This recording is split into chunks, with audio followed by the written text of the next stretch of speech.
κάνω κάποια πράγματα για τον εαυτό. Ξεκινάμε το βίντεο.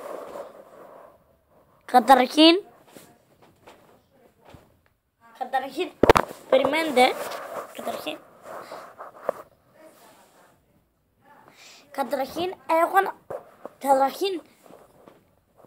Περιμένετε να στο στήριξω πάνω στη μπάλα του, το κινητό.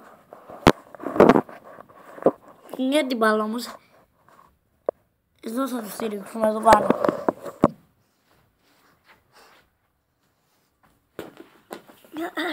Δεν φέρνουμε καλά εδώ. Μαμά, φέρει μια καρέκλα!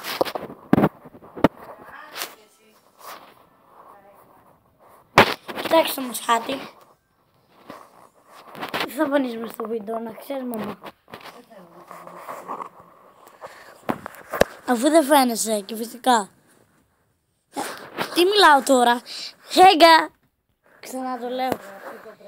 Θα σας πω τώρα το πρώτο πράγμα. Είμαι χαζός. Τι.